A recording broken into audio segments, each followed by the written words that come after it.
It is so strangely nice out today. I almost feel weird filming this video and taking the garden down today because usually I'm doing it when it's really cold because the garden can't grow anymore because it's so cold. So the fact that I'm about to go through here do this today in shorts and a t-shirt and it's like 70 and sunny is definitely super weird. However, it is October 13th, I think. I'm pretty sure that's what day it is. So it's definitely time to take the garden down because even though it's like really hot and nice out today, we have nights coming up in the low 40s, high 30s. We actually had a frost last week. So a lot of these plants are already starting to die, whether dying from disease like the tomatoes and the tomatillos and the pumpkins and the squash, or just from the cold because it is already dipping down really low. So that's what I'm doing today. I'm gonna go around and take this whole garden down. I'm gonna show you guys what my process is, what it looks like once it's complete and like put to rest for the winter. And basically what I do to make sure I have a really good season next year right now is all about setting the garden up for success for the 2026 season. Starting here in these tomato beds, these are my aromas. These tomato cages, whew, oh my goodness, this is crazier than I thought. Or I should say harder than I thought. Maybe I should put some gloves on. Let me do that because my hands are gonna get crazy, crazy dirty if I don't. Okay, take two, I have some gloves on.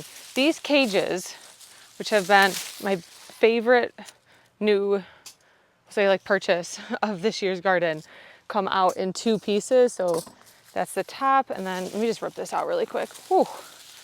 Oh my goodness. Okay, let me show you guys this. Do you remember when I was planting my tomatoes and I was like, you guys need to plant your tomatoes really, really deep because they will grow roots along the stem? Well, I wasn't lying. Here is the proof. This right here is the, am I in frame? Yes, this right here is the original root ball of the tomato. So when it started from seed, this is what was like originally underground. And then over here is all of the new roots, or are all the new roots? This is the new root system coming from the stem because this was buried really deep. So if you weren't already, make sure, jot it down for next year, when you plant your tomatoes, make sure you're burying the stems really deep because they will grow new roots. See? Will it focus? Hopefully it's focused. I still don't know how to work this camera if you can't tell, but yeah, first tomato plant out. Look how big this is. Can you see it? It's freaking huge. I'm just gonna, whoa, this is in there deep. Take this out and fold it up, and all of these cages will just go in my shed. These cages, I feel like I've been raving about them all season. They are, whew, my gosh, this is not as graceful as I expected. They are my favorite for trellising determinate tomatoes, or my aromas this year. And if you don't have them, you gotta get them. I will leave a link and a discount code in the description of this video. So, okay. Whew. Just gonna shake this out, fold it up, and put them away. And then a lot of people, when they're taking down their garden, they will just clip the plant at the base of the stem and then leave the root ball in the bed to decompose. I don't do that. One, my tomato plants I don't want in this bed at all decomposing. I don't want any part of it because they're really diseased. Tomatoes get blight really easily and they get fungus and they just get all sorts of things that you don't want to reintroduce to your garden the next season. So I don't like to leave any part of the tomato plant in my garden bed. So these actually won't even go in my compost pile the way a lot of my other plants will. They're gonna go in the fire pit.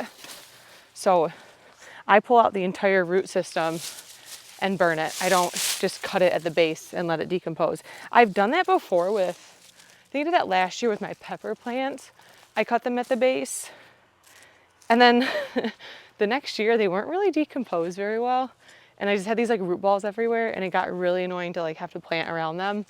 So I'm definitely like, I don't really recommend cutting at the base. I recommend just pulling the plant out and then putting it in your compost pile because the way I see it, whether I put it in my compost pile to decompose and then, you know, I put my compost pile back in my garden the next season, or whether I cut at the base and leave that root ball to decompose in the garden, I'm still getting that plant decomposed back in my garden, whether it just be in the spot where it grew or whether it be added to the compost and then added to a different part of the garden later. So that's what I do. I just pull out the entire plants. All three of those Roma beds are cleared out and look at these plants. They look crazy. There's just giant piles of them everywhere. And you can just see how diseased they were. Like all of these brown leaves in here and the yellow leaves. That's why these are getting burned. I'm not gonna leave them in the beds. I'm not gonna put them in the compost to decompose and potentially add these back to my garden beds for next year. But look at these. They're huge. There's so many. Like the Romas, all of these slicing tomatoes are also gonna get totally pulled out. I'm not gonna just cut them at the base, but these are gonna be a little easier to take down because all I have to do is snip this twine and then, whew, oh my gosh. These are so big and heavy. Oh, give it a shake. And yeah, whoa, goodness gracious, geez Louise. Okay, yeah, I'm just gonna keep doing that. And I mean, they basically, oh, here's a marigold. I'll pull, they basically all just kind of fall down after you take that Florida weave down. And then same thing as aromas. These will all go in the fire pit. Oh, this parsley plant. I probably could leave this, but I'm not going to. I'm gonna pull this. Maybe I'll take this inside, because look how nice this looks. Ooh, it smells really good. Maybe I'll actually use this. I'm gonna set this over here. These T-posts are gonna stay because I'm going to do tomatoes again in this bed next year.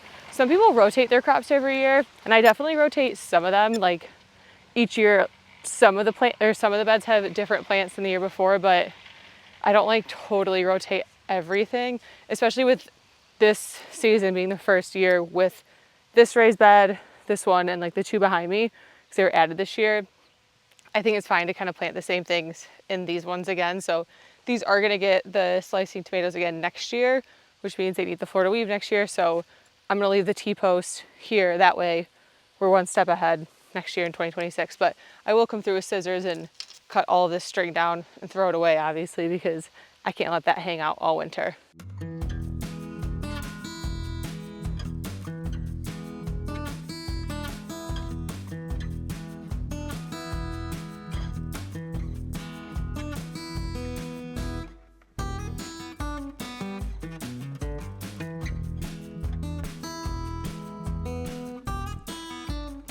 I have a feeling this fire pit is going to fill up really fast today.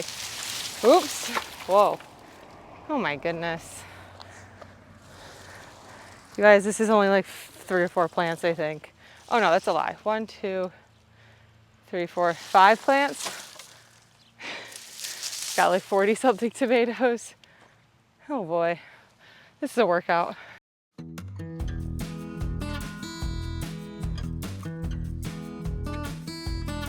I think these are the last ones. Whew, 42. Is that right? What's 24 plus 10? 34 plus 8, 42. 42 tomato plants. I think the tomatoes are probably the hardest part, so I'm glad I did it first. These peppers are gonna be relatively easy. Hopefully I'm not jinxing myself. I just need to pull all of these stakes that were in here. And I didn't have to use very many stakes last year because I planted my peppers a lot closer together and they kind of held each other up. This year, I gave them a little bit more room and then they weren't able to like trellis against each other. So I had to use more supports, which is fine, but I think next year I'll probably go back to planting them a little closer together.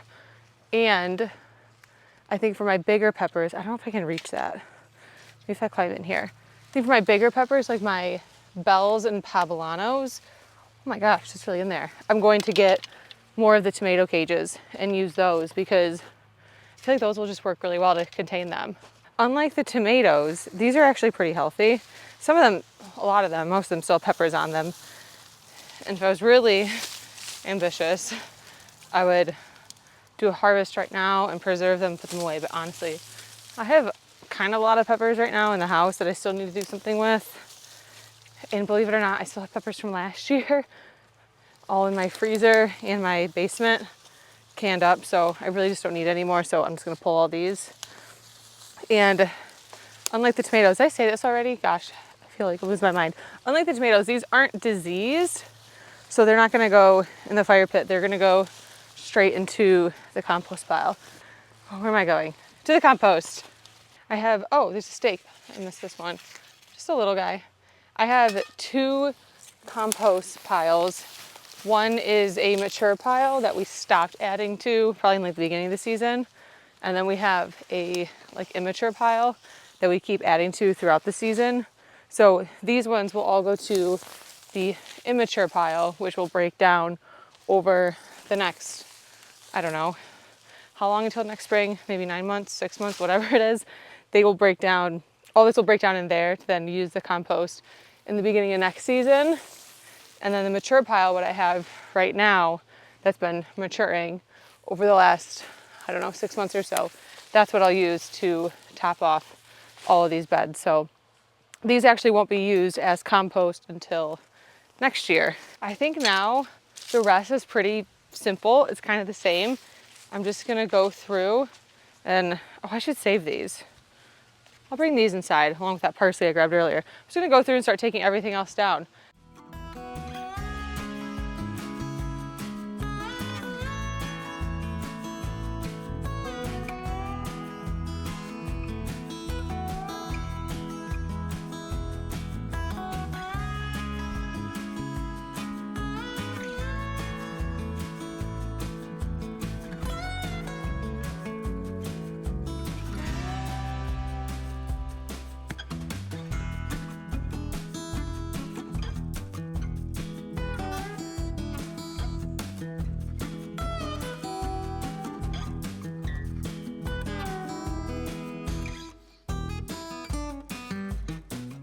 You guys, this is my one loofah. Whoa, what just stuff just went up my nose. This is my one loofah. This is it, that one plant. So I don't really know what to do with it. It's obviously not dried out to be a sponge. I think I can dry it out somehow. I don't know if you know anything about loofah and how to dry it out. Let me know in the comments. I'll bring this inside and I'll try it, but I don't know. Kind of looks like a banana, or like a little phone. Hello. That compost pile, it is filled to the brim. That's the immature pile, obviously, they've been adding to.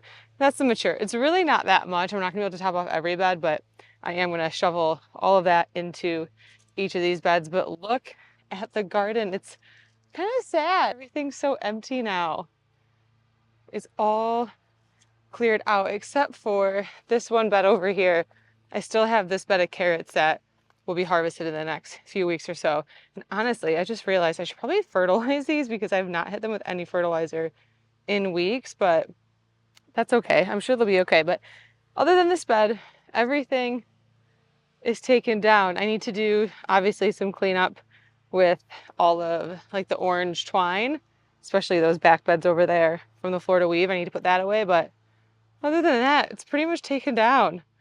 I'm kind of sad. I forgot that I had these grow bags along the fence still with soil from earlier in the season. So I'm just gonna, whoa, this is like a brick. I'm just gonna empty all of these out because this is good soil. And then kind of dust these off and I'll fold these up and put them in the shed along with all those stakes and cages. But I forgot I had these and I have, what, 10 of them, I think? So this is a lot of good soil to add back into the beds along with all of that compost. I'm gonna wait until I can get Dylan's help out here with either the wheelbarrow or the lawnmower with like the cart on the back of it. And we can load like all the compost into one of those two things and then take it to all the beds. Honestly, like the back beds where the tomatoes are, or tomatoes were, need it the most. And I would literally be here all day if I just like carried my little shovel. So I'm gonna wait on that, but you guys get the point. I'm putting compost into the beds. That way they're enriched for next spring. One thing I'm not doing that a lot of people do is like a cover crop. People like to do like buckwheat, or I think like rye, or just any other crop that they can plant to add nutrients back into their soil. And people like to usually do ones that are categorized like, I think it's called like winter kill or something, things that basically the winter would kill. That way in the spring you don't have to like pull more crops before planting other ones. I've thought about doing that, but I just haven't really seen the need to. I've felt like adding compost to my bed has been enough for the nutrient boost, to my garden, but that might be something I do in the future. If you do a cover crop, definitely let me know in the comments. Let me know what you plant and if you think you see a big difference. I think it helps a lot more when you're in-ground gardening because it also protects the soil from like washing away throughout the winter. But with me being in raised beds, my soil is not going anywhere, so I just don't see as big of a need for it. But I don't know, my mind could be changed. But other than that, I think that's it for today. I just need, like I said, that help from Dylan to get all of the compost into these beds. And I need to come back through some scissors and clean up some of that orange twine from the Florida weave. But yeah, other than that, the garden's like done. It's very, very bittersweet. This season was very challenging. If you've been watching my videos, you know that it was like one thing after the other. It was just a difficult season, I'm not gonna lie. So part of me is kind of happy that it's over. I'm ready for a fresh start next year, but I'm also sad because it was such a fun year. But yeah, it's over. It was a good one. Thank you for tuning into all my videos this season. I'll have more throughout this fall and winter. They're not going to be, probably won't be posting as much just because the garden's gone. And now I have a 3-week-old newborn inside right now that probably needs to be fed any minute now. So I should probably head inside. So yeah, we'll see what kind of content I have coming up. But thank you so much for watching. I hope this video was helpful. If you're looking to take down your garden soon and trying to figure out like the best way to do it and how to set it up for success next year. If you like this video, please leave a like. If you've got any questions, leave them in the comments. Make sure to subscribe to my channel for more gardening content, and I will see you in the next video. Thank you so much for watching.